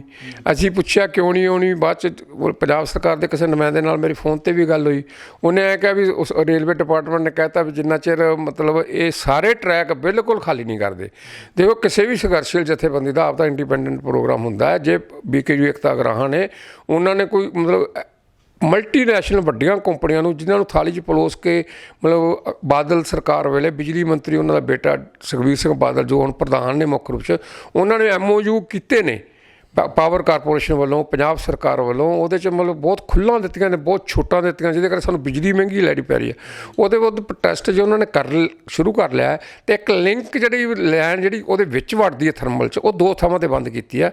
ਇਹਦੇ ਨਾਲ ਕੋਈ ਵੀ ਕਿਸੇ ਵੀ ਕਿਸਮ ਦਾ ਜੋ ਅਸੀਂ ਕਲੀਅਰ ਕੱਟ ਸਟੈਂਡ ਲਿਆ ਸੀ ਲੋਕ ਹਿੱਤਾਂ ਨੂੰ ਰੱਖ ਕੇ, ਜ਼ਰੂਰੀ ਵਸਤੂਆਂ ਦੀ ਲੋੜ ਲੈ ਕੇ, ਵਪਾਰ ਮੰਡਲਾਂ ਵੱਲੋਂ, ਮਤਲਬ ਜਿਹੜੀ ਸਾਈਕਲ ਇੰਡਸਟਰੀ ਉਹਦੇ ਵੱਲੋਂ, ਇੰਡਸਟਰੀਅਲ ਚੈਂਬਰ ਵੱਲੋਂ ਸਾਨੂੰ ਮਤਲਬ ਬੇਨਤੀਆਂ ਆਈਆਂ ਸਨ ਔਰ ਉਹਨਾਂ ਦੇ ਜਾਇਜ਼ ਬੇਨਤੀਆਂ ਸਨ। ਸਾਰਾ ਕੁਛ ਇੱਧਰੋਂ ਮਾਲ ਜਾਣਾ ਵੀ ਉੱਧਰੋਂ। ਚੌਥੀ ਗੱਲ, ਆਮ ਲੋਕਾਂ ਦੇ ਤਿਉਹਾਰਾਂ ਕਰਕੇ, ਦੁਸਹਿਰਾ ਗਾਂ ਅੱਗੇ ਦੀਵਾਲੀ ਆਉਣ ਵਾਲੀ ਹੈ, ਇਹਦੇ ਕਰਕੇ ਸਟੈਂਡ ਲਿਆ। 4 ਤਰੀਕ ਤੱਕ ਸਾਡੀਆਂ ਰੇਲਾਂ ਟਰੈਕ ਤੋਂ ਸਾਰੀ ਗੁਡਸ ਟ੍ਰੇਨ ਬੜੇ ਆਰਾਮ ਨਾਲ ਲੰਘਾਵਾਂਗੇ, ਪਰ ਸਵਾਰੀ ਜਿਹੜੀਆਂ ਟ੍ਰੇਨਾਂ ਉਹ ਬੰਦ ਰੱਖਾਂਗੇ। ਸਾਡਾ ਪ੍ਰੋਟੈਸਟ, ਸਾਡਾ ਜਿਹੜਾ ਰੇਲਵੇ ਦੇ ਵਿਰੁੱਧ ਪ੍ਰੋਟੈਸਟ ਹੈ, ਸੈਂਟਰ ਗੌਰਮੈਂਟ ਦੇ ਵਿਰੁੱਧ ਪ੍ਰੋਟੈਸਟ ਉੱਥੇ ਹੁੰਦਾ ਜਿਹੜੇ ਸੂਬੇ 'ਚ ਸੈਂਟਰ ਦੀ ਸਰਕਾਰ ਨਹੀਂ ਹੈਗੀ ਇੱਥੇ, ਜਾਂ ਜਿਹੜੇ ਸੈਂਟਰ ਦੀ ਸਰਕਾਰ ਦੇ ਨੁਮਾਇੰਦੇ ਨੇ, ਉਹ ਜਿਹੜੇ ਇੱਥੇ ਖੇਤੀ ਦੇ ਬਿੱਲ ਜਿਹੜੇ ਨੇ, ਜਿਹਨੂੰ ਅਸੀਂ ਕਾਲੇ ਕਾਨੂੰਨ ਕਹਿੰਦੇ ਹਾਂ, ਹੈ ਹੀ ਕਾਲੇ ਕਾਨੂੰਨ ਨੇ, ਉਹਨਾਂ ਦੇ ਹੱਕ ਦੇ ਵਿੱਚ ਸੈਮੀਨਾਰ ਕਰਦੇ ਨੇ, ਵੈਬ ਸੈਮੀਨਾਰ ਕਰਦੇ ਨੇ, ਜਾਂ ਮੀਟਿੰਗਾਂ ਕਰਦੇ ਨੇ, ਜਾਂ ਅਸੀਂ ਉਹਨਾਂ ਦਾ ਵਿਰੋਧ ਕਰਾਂਗੇ। ਇਸ ਕਰਕੇ ਉਹ ਸਾਡਾ ਵਿਰੋਧ ਜਿਹੜਾ ਰੇਲਵੇ ਵਾਲਾ ਉਹ ਜਾਇਜ਼ ਆ, ਔਰ ਸਵਾਰੀਆਂ ਬੰਦ ਰਹਿਣਗੀਆਂ। ਇਹ ਬਹਾਨੇਬਾਜ਼ੀ ਹੈ ਕੇਂਦਰ ਦੀ। ਔਰ ਜ਼ਰੂਰੀ ਵਸਤੂਆਂ ਕਿਸਾਨਾਂ ਨੂੰ DAP, ਕਿਸਾਨਾਂ ਨੂੰ ਯੂਰੀਆ, ਜਾਂ ਜਿਹੜੇ ਥਰਮਲ ਪਲਾਂਟ ਨੇ ਉਹਨਾਂ ਨੂੰ ਕੋਲਾ, ਜਾਂ ਹੋਰ ਜਿਹੜਾ ਮਤਲਬ ਇਸ ਕਿਸਮ ਦੀਆਂ ਚੀਜ਼ਾਂ ਜਿਹੜੀਆਂ ਕਈ ਤਰ੍ਹਾਂ ਦੇ ਤਿਉਹਾਰਾਂ ਲਈ ਮਤਲਬ ਵਪਾਰੀਆਂ ਦਾ ਸਮਾਨ ਆ, ਔਰ ਇੱਧਰੋਂ ਜਿਹੜਾ ਸਾਈਕਲ ਇੰਡਸਟਰੀ ਦਾ ਜਾਣਾ ਹੈ ਸਮਾਨ, ਉਹ ਸਾਰਿਆਂ ਨੂੰ ਰੋਕਣਾ ਅਤੇ ਪੰਜਾਬ ਨੂੰ ਆਰਥਿਕ ਤੌਰ 'ਤੇ ਹੋਰ ਪਿੱਛੇ ਧੱਕਣਾ, ਇਹ ਇੱਕ ਸੋਚੀ ਸਮਝੀ ਸਕੀਮ ਆ, ਤਾਂ ਜੋ ਪੰਜਾਬ ਸਰਕਾਰ ਵੀ ਮਜਬੂਰ ਹੋ ਜੇ ਇਹਨਾਂ ਐਜੀਟੇਸ਼ਨ ਵਾਲਿਆਂ ਦੇ ਖਿਲਾਫ ਲੜਨ ਲਈ। ਇਹ ਪੰਜਾਬ ਸਰਕਾਰ ਦੀ ਬਾਂਹ ਮਰੋੜ ਰਹੇ ਨੇ, ਪੰਜਾਬ ਨੂੰ ਵੀ ਹੋਰ ਜ਼ਿਆਦਾ ਖੂਹ ਖਾਤੇ ਸੁੱਟ ਰਹੇ ਨੇ ਆਰਥਿਕ ਤੌਰ 'ਤੇ, ਔਰ ਕਿਸਾਨਾਂ ਨਾਲ ਤਾਂ ਵੱਡਾ ਧੋਖਾ ਕਰ ਹੀ ਰਹੇ ਨੇ। ਦੂਜੀ ਗੱਲ ਇਹ ਦੱਸੋ ਕਿ ਕਿਸਾਨਾਂ ਦੇ ਸੰਘਰਸ਼ ਦੇ ਵਿੱਚ ਹੁਣ ਦਿੱਲੀ ਦੇ ਵਿੱਚ ਜਾ ਕੇ ਇੱਕ ਮੀਟਿੰਗ ਜਿਹੜੀ ਆ ਉਹ ਤੁਹਾਡੀ ਹੋਣੀ ਹੈ, ਉਹ ਕੀ ਕੁਝ ਉਸ ਮੀਟਿੰਗ 'ਚ ਕਿਹੋ ਜਿਹੇ ਫੈਸਲੇ ਲਏ ਜਾਣੇ ਨੇ, ਕੀ ਕੁਝ ਉਹਨੂੰ ਲੈ ਕੇ ਤਿਆਰੀ ਚੱਲ ਰਹੀ ਹੈ? ਦੇਖੋ ਜੀ, ਜਿਹੜੀ ਕੱਲ੍ਹ ਮੀਟਿੰਗ ਆ ਉਹ ਅਸੀਂ ਮੀਟਿੰਗ ਕਰ ਰਹੇ ਹਾਂ। ਸਾਡੀ ਮਤਲਬ 200 ਦੇ ਲਗਭਗ ਜਥੇਬੰਦੀਆਂ ਦੀ ਪਿਛਲੇ 3 ਸਾਲ ਤੋਂ MSP ਔਰ ਕਰਜ਼ਾ ਮੁਕਤੀ ਦੋ ਮਸਲਿਆਂ ਦੀ ਕੁੱਲ ਹਿੰਦ ਕਿਸਾਨ ਸੰਘਰਸ਼ ਤਾਲਮੇਲ ਕਮੇਟੀ ਬਣੀ ਹੋਈ ਹੈ।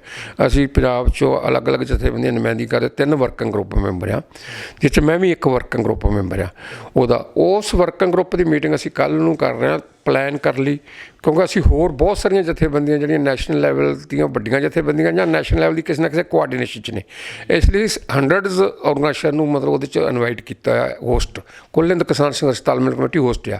ਉਹਦੀ ਅਸੀਂ ਕੱਲ੍ਹ ਜਾ ਕੇ ਸਾਡੀ ਪਲਾਨ ਕਰਨੀ ਆ, ਸ਼ਾਰਟ ਆਊਟ ਕਰਨਾ, ਕੀ ਏਜੰਡਾ ਰੱਖੀਏ, ਟੂ ਦਾ ਕੰਕਰੀਟ ਰੱਖੀਏ, ਸਿੰਪਲ ਰੱਖੀਏ, ਤਾਂ ਜੋ ਸਿੰਪਲ ਮੁੱਦੇ 'ਤੇ ਹੋਵੇ। ਜਥੇਬੰਦੀਆਂ ਦੇ ਹੋਰ ਪ੍ਰੋਗਰਾਮ ਦੇ ਹੋਣ ਦੇ ਬਾਵਜੂਦ ਵੀ ਸਿਰਫ ਅਤੇ ਸਿਰਫ ਇੱਕ ਮੁੱਦਾ ਹੋਵੇ, 3 ਬਿੱਲ, ਜਾਂ ਚੌਥਾ ਬਿਜਲੀ ਬਿੱਲ, ਜਿਹੜਾ ਸੁਧ ਬਿੱਲ, ਜਿਹੜਾ ਕਿ ਆਮ ਲਕਾਈ ਅਤੇ ਕਿਸਾਨੀ ਦੇ ਵਿਰੁੱਧ ਵੀ ਹੈਗਾ ਬਹੁਤ ਵੱਡੀ ਪੱਧਰ 'ਤੇ। ਬਿਜਲੀ ਬੋਰਡ ਦਾ ਹੋਰ ਨਿੱਜੀਕਰਨ ਕਰਨਾ, ਜਿਹੜੀ ਪਾਵਰ ਕਾਰਪੋਰੇਸ਼ਨਾਂ ਤੋਂ ਵੀ ਗਾਂ ਬਿਲਕੁਲ ਹੀ ਨਿੱਜੀ ਕੰਪਨੀ ਦੇ ਹੱਥ ਦੇ ਦੇਣੀ, ਡਿਸਟਰੀਬਿਊਸ਼ਨ ਜਾਂ ਹੋਰ ਇਵਨ ਜਨਰੇਸ਼ਨ ਵੀ। ਤਾਂ ਉਹਦੇ ਮਾਮਲੇ ਦੇ ਵਿੱਚ ਅਸੀਂ ਕੱਲ੍ਹ ਪਲਾਨ ਕਰਨੀ ਆ, ਅਤੇ ਅਸੀਂ ਫਿਰ ਪਰਸੋਂ ਜਿਹੜੀ 27 ਨੂੰ ਮੀਟਿੰਗ ਹੋਏਗੀ, ਅਸੀਂ ਬੜੇ ਆਸਵਾਦ ਹਾਂ ਕਿ ਉਹਦੇ 'ਚ ਕਾਫੀ ਵੱਡੀ ਕੋਆਰਡੀਨੇਸ਼ਨ ਬਣ ਜਾਏਗੀ ਨੈਸ਼ਨਲ ਲੈਵਲ ਦੀ। ਅਤੇ ਜਿਹੜਾ ਇੱਕ ਇਹ ਕਿਹਾ ਜਾਂਦਾ ਹੈ ਕਿ MSP ਜਿਹੜੀ ਆ, ਇੱਥੇ ਮੈਂ ਗੱਲ ਕਲੀਅਰ ਕਰ ਦਵਾਂ ਵੀ ਇਹ ਮਾਮਲਾ ਪੰਜਾਬ ਦਾ ਜਾਂ ਥੋੜ੍ਹਾ ਬਹੁਤਾ ਹਰਿਆਣੇ ਦਾ, ਇਹ ਬਿਲਕੁਲ ਗਲਤ ਗੱਲ ਆ। ਇਹਦੇ 'ਚ ਭਾਵੇਂ 7 ਜਾਂ 8% ਕਿਸਾਨਾਂ ਦੀ ਪ੍ਰੋਕਿਉਰਮੈਂਟ ਹੁੰਦੀ ਸੀ, ਪਰ ਇਹ 'ਚ 42-43% ਜਿਹੜੀ ਟੋਟਲ ਮਤਲਬ ਫਸਲ ਪੈਦਾ ਹੁੰਦੀ ਆ, ਉਹਦਾ 42-43% ਹਿੱਸਾ ਖਰੀਦਿਆ ਜਾਂਦਾ ਸੀ। ਔਰ ਕੇਂਦਰ ਸਰਕਾਰ ਨੇ ਜਿੱਥੋਂ ਮਤਲਬ ਮਲਟੀਨੈਸ਼ਨਲ ਕੰਪਨੀਆਂ ਦੇ ਥੱਲੇ ਝੁਕਦੇ ਆ, ਉਹਨਾਂ ਨੂੰ ਮਤਲਬ ਖੁੱਲ੍ਹ ਦੇਣ ਦੇ ਬਹਾਨਾ ਭਾਲਿਆ। ਉੱਥੇ ਉਹ ਦੂਜਾ ਉਹਨਾਂ ਨੂੰ ਇਹ ਵੀ ਲੱਗਦਾ ਸੀ ਵੀ MSP ਜਿਹੜੀ ਆ, MSP ਇਹ ਜਿਹੜਾ agriculture cost and price commission ਆ ਉਹ ਨਿਸ਼ਚਿਤ ਕਰਦਾ ਹੈ, ਕੇਂਦਰ ਸਰਕਾਰ ਅਪਰੂਵ ਕਰਦੀ ਆ। ਉਦੋਂ ਬਾਅਦ ਕੈਬਨਿਟ ਉੱਤੇ ਮੋਹਰ ਜਦੋਂ ਲਾ ਦਿੰਦੀ ਕੇਂਦਰ ਸਰਕਾਰ ਦੀ, ਕੋਈ ਵੀ ਸਟੇਟ ਆਪਦੀ ਪ੍ਰਪੋਜ਼ਲ ਬਣਾ ਕੇ ਸਾਡੇ ਆਹ ਫਸਲ ਇੰਨੀ ਹੋਣੀ ਆ, ਇੰਨਾ ਝੋਨਾ ਹੋਣਾ, ਇੰਨਾ ਹੋਣਾ, ਉਹਦੇ ਲਈ ਸਾਨੂੰ ਕੈਸ਼ ਕ੍ਰੈਡਿਟ ਲਿਮਟ ਦਿਓ ਜਿਹਦਾ ਕੋਈ ਵਿਆਜ ਨਹੀਂ ਦੇਣਾ, ਜਿਹਦੇ ਬਦਲ ਵਜੋਂ ਅਸੀਂ ਅਨਾਜ ਦੇਵਾਂਗੇ, ਯਾਨੀ ਕਣਕ ਦੇਵਾਂਗੇ ਜਾਂ ਚਾਵਲ ਦੇਵਾਂਗੇ। ਹੋਰ ਸੂਬਿਆਂ ਨੇ ਮੰਗ ਕਰਨੀ ਸ਼ੁਰੂ ਕਰਤੀ। ਮੱਧ ਪ੍ਰਦੇਸ਼ ਨੇ, ਮੈਂ ਸਲਾਮ ਕਰਦਾ ਕਿ 17 ਦੇ ਵਿੱਚ 3 ਨੌਜਵਾਨ ਕਿਸਾਨ MP ਦੀ ਪੁਲਿਸ ਨੇ 6 ਜੂਨ ਨੂੰ ਮਤਲਬ ਮਾਰ ਦਿੱਤੇ ਸਨ, ਜਿਹੜੇ ਕਿ MSP ਦੀ ਡਿਮਾਂਡ ਕਰ ਰਹੇ ਸਨ। ਇਸੇ ਤਰ੍ਹਾਂ ਮਤਲਬ ਤੇਲੰਗਾਨਾ ਦੇ ਵਿੱਚ MSP ਡਿਮਾਂਡ ਹੋ ਗਈ। ਇਸੇ ਤਰ੍ਹਾਂ ਵੈਸਟ ਬੰਗਾਲ ਦੀ ਗੌਰਮੈਂਟ ਜਿਹੜੀ ਆ ਉਹਨਾਂ ਨੇ ਡਿਮਾਂਡ ਕੀਤੀ ਹੈ MSP ਦੀ। ਇਹਨਾਂ ਨੂੰ ਐਂ ਲੱਗਾ ਵੀ ਜਿਹੜਾ ਅਸੀਂ ਇੰਪਲੀਮੈਂਟ ਕਰ ਰਹੇ ਹਾਂ ਪ੍ਰੈਕਟੀਕਲੀ ਹਰਿਆਣਾ ਅਤੇ UP ਦੇ ਕੁਝ ਹਿੱਸੇ 'ਚ ਅਤੇ ਪੰਜਾਬ 'ਚ, ਇਹ ਤਾਂ ਹੋਰ ਸੂਬੇ ਵੀ ਮੰਗ ਕਰਨ ਲੱਗ ਪਏ। ਇਹ ਵੀ ਇੱਕ ਫੈਕਟ ਹੈ ਜਿਹੜਾ MSP ਜਿਹੜੀ ਨਾ ਖੁੱਲ੍ਹੀ ਮੰਡੀ ਲੈ ਕੇ ਆਉਂਦੀ ਹੈ। ਇੱਕ ਇਹ ਦੱਸੋ ਕਿ ਉਸ ਮੀਟਿੰਗ ਦੇ ਵਿੱਚ ਕੋਈ ਕੇਂਦਰ ਨਾਲ ਗੱਲਬਾਤ ਕਰਨ ਬਾਰੇ ਕੋਈ ਗੱਲ ਹੋਏਗੀ ਜਾਂ ਕੋਈ ਚਰਚਾ ਚੱਲ ਰਹੀ ਹੈ ਕਿ ਕੇਂਦਰ ਨਾਲ ਵੀ ਅੱਗੇ ਗੱਲਬਾਤ ਹੋ ਜਾਵੇ ਉੱਥੇ ਦਿੱਲੀ ਜਾ ਕੇ? ਦੇਖੋ ਜੀ, ਗੱਲਬਾਤ ਵਾਲਾ ਮਸਲਾ ਜਿਹੜਾ ਅਸੀਂ ਕਦੀ ਦਰਵਾਜ਼ਾ ਬੰਦ ਨਹੀਂ ਕਰਦੇ, ਪਰ ਗੱਲਬਾਤ ਸਾਡੇ ਨਾਲ ਜਦੋਂ ਮਤਲਬ ਇਸ ਕਿਸਮ ਦੇ ਬਿਆਨ ਹੋਣ ਮੋਦੀ ਦੇ ਵੀ ਅਸੀਂ 370 ਧਾਰਾ, ਵੇਖੋ 370 ਧਾਰਾ ਦੇ ਉੱਤੇ ਵੀ ਮੈਂ ਕਿਸਾਨ ਹੋਣ ਦੇ ਨਾਤੇ, ਸਿੱਖ ਹੋਣ ਦੇ ਨਾਤੇ, ਮਤਲਬ ਇੱਕ ਜਮਹੂਰੀ, ਖਾਸ ਤੌਰ ਜਮਹੂਰੀ ਹੱਕਾਂ ਦਾ ਰਾਖਾ ਹੋਣ ਦੇ ਨਾਤੇ ਇਹ ਗੱਲ ਕਰਦਾ ਵੀ 370 ਦੀ ਜਿਹੜੀ ਧਾਰਾ ਹੈ ਉਹ ਵੀ ਬਹੁਤ ਲੋਕ ਵਿਰੋਧੀ ਆ। ਇੱਕ ਕਸ਼ਮੀਰ ਨੂੰ ਮਤਲਬ ਧਰਤੀ ਦੇ ਸਵਰਗ ਕਹਿੰਦੇ ਸਨ, ਉਸ ਕਸ਼ਮੀਰ ਦੇ 3 ਹਿੱਸੇ ਕਰ ਦਿੱਤੇ, ਜਿਵੇਂ ਮਤਲਬ ਇੱਕ ਬੱਕਰੇ ਨੂੰ ਛਿੱਲ ਕੇ 3 ਹਿੱਸਿਆਂ 'ਚ ਵੱਢ ਦਿੱਤਾ ਜਾਂਦਾ ਅਤੇ ਅੱਡ ਸ਼ੋਰੂਮ 'ਚ ਰੱਖ ਦਿੱਤਾ ਜਾਂਦਾ। ਇਹ ਬਹੁਤ ਵੱਡਾ ਕਸ਼ਮੀਰ ਨਾਲ ਧੱਕਾ ਹੋਇਆ। ਤਾਂ ਇਹ 370 ਦੀ ਧਾਰਾ ਜਿਹੜੀ ਖਤਮ ਕੀਤੀ ਹੈ, ਇਹਨਾਂ ਨੇ ਸਿਰਫ ਹਿੰਦੂ ਪੱਤਾ ਖੇਡਣ ਲਈ ਵੀ ਹਿੰਦੂ ਵੋਟ ਮਿਲ ਜੇ, ਬਾਕੀ ਜਿਹੜੀ 10, 15, 20% ਮਿਨੋਰਟੀ ਹੈਗੀ ਉਹਦੇ 5-4% ਮਿਲ ਜੂਗੀ, ਇਹਦੇ ਨਾਲ ਹੀ ਸੀਟਾਂ ਜਿੱਤਾਂਗੇ। ਇਹ ਉਹਨਾਂ ਦਾ ਮਤਲਬ ਫਿਰਕੂ ਕਮਿਊਨਲ ਪੱਤਾ। ਇਵੇਂ ਉਹਨਾਂ ਨੇ 370 ਖਤਮ ਕੀਤੀ। ਹੁਣ ਇਹਨਾਂ ਨੇ ਮਤਲਬ ਇਹ ਖਤਮ ਕਰ ਰਹੇ ਨੇ ਕਿਸਾਨਾਂ ਵਾਲੇ ਮਾਮਲੇ 'ਚ, ਪਰ ਇਹ ਨਹੀਂ ਚੱਲਣਾ ਕਿਉਂਕਿ ਅਜੇ ਵੀ 68% ਭਾਰਤ ਦੇ ਲੋਕ ਖੇਤੀ 'ਤੇ ਨਿਰਭਰ ਕਰਦੇ ਨੇ, ਔਰ ਇੱਕ ਬਹੁਤ ਵੱਡੀ ਆ ਔਰ ਨੈਸ਼ਨਲ ਲੈਵਲ 'ਤੇ ਸਾਡੀਆਂ ਆਰਗੇਨਾਈਜੇਸ਼ਨਾਂ ਵੀ ਨੇ, ਔਰ ਇੱਕ ਪਹਿਲੀ ਵਾਰੀ ਚੈਲੰਜ ਵਜਵੇਂ ਰੂਪ 'ਚ ਅਤੇ ਲੰਮੇ ਸਮੇਂ ਲਈ ਦ੍ਰਿੜ ਇਰਾਦੇ ਨਾਲ ਕਿਸਾਨਾਂ ਨੇ ਦਿੱਤਾ। ਜਦੋਂ ਦੀ ਮੋਦੀ ਸਰਕਾਰ ਬਣੀ 14 ਦੀ, 19 'ਚ ਜਦੋਂ ਇਹਨਾਂ ਨੇ ਹੋਰ ਤੇਜ਼ ਕੀਤਾ ਲੋਕਾਂ ਦੇ ਵਿਰੁੱਧ ਜ਼ੁਲਮ, ਜਬਰ, ਆਰਥਿਕ ਤੌਰ 'ਤੇ, ਤਾਂ ਜੇ ਕਿਸੇ ਨੇ ਚੈਲੰਜ ਕੀਤਾ ਤਾਂ ਕਿਸਾਨ ਲਹਿਰ ਨੇ ਕੀਤਾ, ਔਰ ਕਿਸਾਨ ਲਹਿਰ ਨੂੰ ਹੋਰ ਬਹੁਤ ਹੀ ਸਿਆਣਪ ਨਾਲ, ਬਹੁਤ ਹੀ ਮਤਲਬ ਹੋਸ਼ ਨਾਲ, ਪਰ ਜੋਸ਼ ਨਾਲ ਇਹ ਸੰਘਰਸ਼ ਅੱਗੇ ਲੈ ਕੇ ਜਾਣਾ ਪਊਗਾ ਕੌਮੀ ਪੱਧਰ 'ਤੇ। ਔਰ ਜੇ ਇਸ ਨਾਲ ਜਾਵਾਂਗੇ ਤਾਂ ਲਾਜ਼ਮੀ ਹੀ, ਕਿਉਂਕਿ ਅਸੀਂ ਆਰ ਪਾਰ ਦੀ ਲੜਾਈ ਲੜਨਾ ਚਾਹੁੰਦੇ ਹਾਂ। ਕਿਉਂ ਸਾਡੇ ਬੱਚੇ ਜਿਹੜੇ ਨੇ, ਪੁੱਤ ਪੋਤੇ ਸਾਰੇ ਕਹਿਣਗੇ ਪਾਪਾ ਡੈਡੀ ਤੂੰ ਉਦੋਂ ਕਿੱਥੇ ਸੀ ਜਦੋਂ ਸਾਡੀ ਜ਼ਮੀਨ ਮਤਲਬ ਕਾਰਪੋਰੇਟ ਘਰਾਣਿਆਂ ਨੂੰ ਠੇਕੇ 'ਤੇ ਦਿੱਤੀ ਜਾ ਰਹੀ ਸੀ ਜਾਂ ਪੱਕੇ ਤੌਰ 'ਤੇ ਦਿੱਤੀ ਜਾ ਰਹੀ ਸੀ, ਜਾਂ ਜਿਹੜੀ ਸਾਨੂੰ ਕੀਮਤ ਮਿਲਦੀ ਸੀ ਫਸਲ ਦੀ, ਉਹ ਫਸਲ ਦੀ ਕੀਮਤ ਦੇ ਵਿੱਚ ਜਿਹੜੀ ਇੱਕ ਵਜ੍ਹਵੀਂ ਮਿਲਦੀ ਸੀ ਉਹ ਤੋੜ ਦਿੱਤੀ ਗਈ, ਖੁੱਲ੍ਹੀ ਮੰਡੀ ਛੱਡਤਾ ਗਿਆ। ਜਿਵੇਂ ਕਿ ਹੁਣ ਝੋਨਾ ਜਿਹੜਾ ਬਾਹਰੋਂ ਆ ਰਿਹਾ, ਤੁਸੀਂ ਦੇਖ ਲਓ 1200 ਰੁਪਏ 1100 ਰੁਪਏ UP ਜਾਂ ਬਿਹਾਰ 'ਚ ਖਰੀਦਾ ਜਾ ਰਿਹਾ। ਇੱਥੋਂ ਵਾਲੇ ਸ਼ੈਲਰ ਮੰਗਾ ਰਹੇ ਨੇ, ਕਿੰਨੇ ਟਰੱਕ ਮਤਲਬ ਕਿਸਾਨਾਂ ਦੀ ਮੰਗ 'ਤੇ ਜਾਂ ਕਿਸਾਨਾਂ ਦੀ ਜਥੇਬੰਦੀਆਂ ਦੇ ਵਰਕਰਾਂ ਦੀ ਹਿੰਮਤ ਨਾਲ ਪੁਲਿਸ ਨੂੰ ਮਜਬੂਰਨ ਕੇਸ ਰਜਿਸਟਰਡ ਕਰਨੇ ਪਏ। ਇਹ ਮਤਲਬ ਸਪਸ਼ਟ ਕਰਦੇ ਨੇ ਮੋਦੀ ਸਰਕਾਰ ਦੇ ਸਾਹਮਣੇ ਸ਼ੀਸ਼ਾ ਨੇ ਵੀ ਜਿੱਥੇ ਸੂਬਿਆਂ ਦੇ ਵਿੱਚ MSP ਤੁਸੀਂ ਪ੍ਰੈਕਟੀਕਲੀ ਲਾਗੂ ਨਹੀਂ ਕੀਤੀ, ਉੱਥੇ ਕਿਸਾਨਾਂ ਦੀ ਫਸਲ ਕਿਵੇਂ ਰੁਲਦੀ ਆ। ਜੀ, ਅਖੀਰ 'ਚ ਜਾਂਦੇ ਇਹ ਦੱਸੋ ਕਿ ਕੈਪਟਨ ਸਾਹਿਬ ਨੇ ਜਿਹੜੇ 3 ਬਿੱਲ ਪਾਸ ਕੀਤੇ ਵਿਧਾਨ ਸਭਾ ਦੇ ਵਿੱਚ, ਜਿਹੜੇ ਵੀ ਬਿੱਲ ਲਿਆਂਦੇ ਗਏ, ਉਹ ਤੇ ਉਹਨਾਂ ਬਾਰੇ ਤੁਸੀਂ ਕੀ ਸੋਚਦੇ ਹੋ? ਅਤੇ ਦੂਜਾ ਇਹ ਕਿ ਦਿੱਲੀ ਵਾਲੀ ਮੀਟਿੰਗ ਦੇ ਵਿੱਚ ਪੰਜਾਬ ਦੇ ਇਹਨਾਂ ਬਿੱਲਾਂ ਉੱਤੇ ਚਰਚਾ ਹੋਏਗੀ? ਹਾਂਜੀ, ਦਿੱਲੀ ਜਿਹੜੇ ਪੰਜਾਬ ਵਿਧਾਨ ਸਭਾ ਜੋ ਕੀਤਾ ਉਹਦੇ 'ਤੇ ਇੱਕ ਬਕਾਇਦਾ ਇੱਕ ਅੰਡਰਸਟੈਂਡਿੰਗ, ਸਾਡੀ ਅੰਡਰਸਟੈਂਡਿੰਗ ਹੈ, ਇੱਕ ਅਸੀਂ ਜੁਆਇੰਟਲੀ ਨੈਸ਼ਨਲ ਲੈਵਲ ਦੀ ਅੰਡਰਸਟੈਂਡਿੰਗ ਬਣਾਉਣਾ ਚਾਹਾਂਗੇ। ਇਹ ਏਜੰਡੇ ਦਾ ਹਿੱਸਾ ਹੋਊਗਾ ਹੀ ਹੋਊਗਾ। ਅਸੀਂ ਤਾਂ ਸੋਚਦੇ ਵੀ ਜੋ ਕੀਤਾ ਹੈ, ਅਸੀਂ ਪਹਿਲੀ ਤਾਂ ਗੱਲ ਹੈ ਵੀ ਕੈਪਟਨ ਸਰਕਾਰ ਨੇ ਕੀਤਾ ਕਿ ਨਹੀਂ ਕੀਤਾ, ਪਰ ਪੰਜਾਬ ਦੇ ਜਾਣੀ ਜੇ 115 MP ਉਹਨਾਂ 'ਤੇ ਗੁੱਠਾ ਲਾਉਂਦੇ ਨੇ ਤਾਂ ਇਹਦਾ ਮਤਲਬ ਵੀ ਅਸੀਂ ਉਹਨਾਂ ਦਾ ਧੰਨਵਾਦ ਹੀ ਕਰਦੇ ਹਾਂ। ਉਹ ਜਿਹੜਾ ਮਤਲਬ ਕੇਂਦਰ ਸਰਕਾਰ ਦਾ ਦਫ਼ਤਰ ਆ, ਸਾਡੇ 115 MLA ਨੇ ਅੰਗੂਠਾ ਲਾ ਕੇ ਤੇ ਉਹ ਜਾ ਕੇ ਕੇਂਦਰ ਸਰਕਾਰ ਦੇ ਦਫ਼ਤਰ ਦੇ ਵਿੱਚ ਇਹ ਬਿੱਲ ਦੇ ਕੇ ਆਉਂਦੇ ਨੇ ਵੀ ਇਹਨਾਂ ਨੂੰ ਅਪਰੂਵ ਕਰੋ। ਉਹ ਗਵਰਨਰ ਜਿਹੜਾ ਉਹ ਕੇਂਦਰ ਸਰਕਾਰ ਦਾ ਹੀ ਨੋਮੀਨੀ ਆ, ਉਹਦਾ ਦਫ਼ਤਰ ਹੀ ਹੈ ਕੇਂਦਰ ਸਰਕਾਰ ਦਾ, ਗਵਰਨਰ ਹਾਊਸ। ਤਾਂ ਇਹ ਵੱਡੀ ਜਿੱਤ ਹੈ, ਇਹ ਸਾਡੇ ਸੰਘਰਸ਼ ਸਦਕਾ, ਔਰ ਸਾਡੇ ਸੰਘਰਸ਼ ਦਾ ਵੀ ਅਸੀਂ ਇਸ ਢੰਗ ਨਾਲ ਚਲਾਇਆ ਵੀ ਅਸੀਂ ਇਸ ਗੱਲ ਦਾ ਮਤਲਬ ਉਹਨਾਂ ਨੂੰ ਅਲਟੀਮੇਟਮ ਦਿੰਦੇ ਰਹੇ ਵੀ 15 ਤਰੀਕ ਤੱਕ ਤੁਸੀਂ ਜੇ ਕਰ ਦੋਗੇ ਠੀਕ ਹੈ, ਨਹੀਂ ਤਾਂ ਅਸੀਂ ਸਾਡੀ ਐਜੀਟੇਸ਼ਨ ਐਂ ਹੀ ਚੱਲੂਗੀ। ਤਾਂ ਜਿੰਨਾ ਅਸੀਂ ਦੋਸ਼ੀ ਮੋਦੀ ਨੂੰ ਮੰਨ ਰਹੇ ਉਨਾ ਹੀ ਤੁਹਾਨੂੰ ਮੰਨ ਰਹੇ ਹਾਂ। ਉਹਨਾਂ ਨੇ 14 ਤਰੀਕ ਨੂੰ ਕੈਬਨਿਟ ਦੀ ਮੀਟਿੰਗ ਸੱਦ ਕੇ 15 ਨੂੰ ਸਾਡੇ ਨਾਲ ਮੀਟਿੰਗ ਕੀਤੀ, 15 ਨੂੰ ਅਸੀਂ ਮੀਟਿੰਗ ਰੱਖੀ ਸੀ, ਸਾਨੂੰ ਬੁਲਾਇਆ ਅਤੇ ਗਰੁੱਪ ਆਫ ਮਿਨਿਸਟਰ ਆਏ 3, ਉਹਨਾਂ ਨੇ ਸਾਡੇ ਨਾਲ ਗੱਲ ਕੀਤੀ ਬਕਾਇਦਾ ਵੀ ਅਸੀਂ ਇੰਨੀ ਤਰੀਕ ਨੂੰ ਸੈਸ਼ਨ ਬੁਲਾ ਰਹੇ ਹਾਂ, ਉਹਦੇ 'ਚ ਐਂ ਪਾਸ ਕਰਾਂਗੇ।